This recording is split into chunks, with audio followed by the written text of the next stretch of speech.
नई सरकार बनती है, मिनिस्टर बनते हैं, तो उसके बाद समय होता है, इतने समय में कोठी खाली करना अनिवार्य है।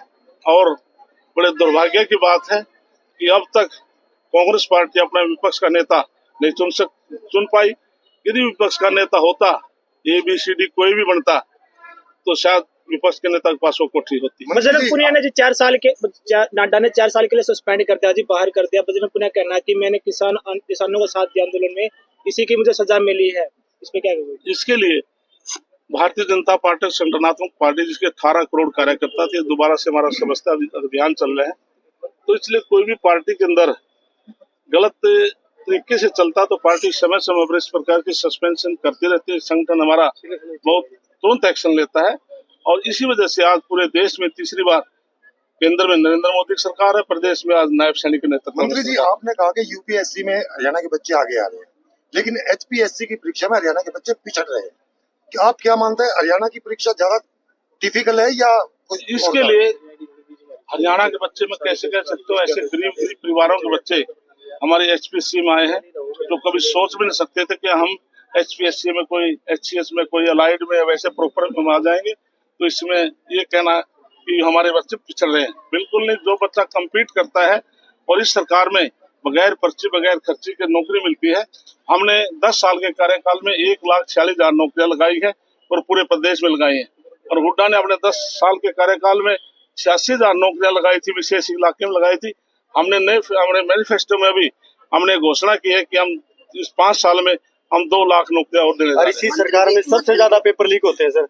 इसके लिए जब भी कोई गलत काम करता है तो सरकार जरूर उसके ऊपर एक्शन लेती है। तो हमने चाहे अधिकारी भी हैं, उनके खिलाफ भी एक्शन लिया है और जिस प्रकार से कोई पकड़ में आता हमने उसके खिलाफ भी एक्शन लिया। मंत्री जी, विनेश फोगाट कह रही है कि मेरी जीत कुछ लोगों को हजम नहीं हो रही है कि कैसे एक लड़की जुलाना से जीत गई, इतनी बड़ी खिलाड़ी थी वो। हमारी बेटी, उसके अपने हमारी युवा बेटी है, मैं उसके उज्जवल भविष्य की मैं कामना करता हूँ।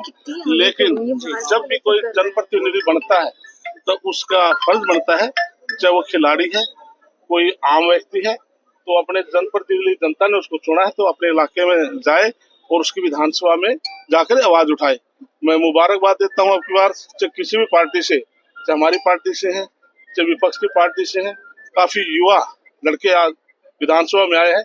और मैं आपकी बार जब विधानसभा में हमारे हरेंद्र कल्याण ने सभी MLA को बोलने का मौका दिया, विशेष तौर जो युवा लड़के हैं बहुत अच्छे ढंग से बोले।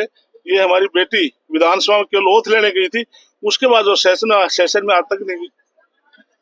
ग्रुप डी के बच्चों की जो है ज्वाइनिंग, आज का जोनल फेस्टिवल था, मुजीर के अंदर आयोजन किया जा रहा है। इसके अंदर 10 कॉलेजेस भाग ले रहे हैं।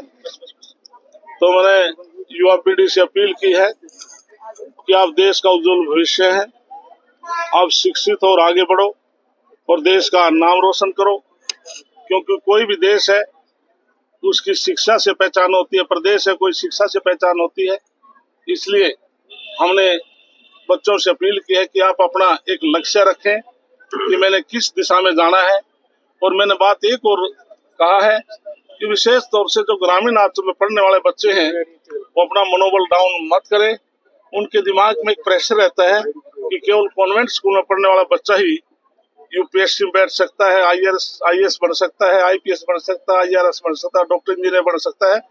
आज विशेष तौर से ग्रामीण अंचल से भी बहुत से बच्चे आज कंपटीशन में आगे आते हैं, हमारे बेटे बेटियां IAS IPS या दूसरे उसमें। तो इसलिए मैंने बच्चों से अपील की है। और मेरे पास पंचायत डेवलपमेंट और हमारे माइनिंग जूलॉजी डिपार्टमेंट है, मैंने अपने विभाग की तरफ से भी 2 घोषणाएं की हैं, हम उनकी शुरुआत करे हैं। एक तो हमें E-लाइब्रेरी, जो हम लाइब्रेरी के लिए मैं 11 लाख की घोषणा करता हूँ, जिससे हमारे बेटे बेटियां पढ़ सके। और मेरे पास panchayat development mining zoology department है।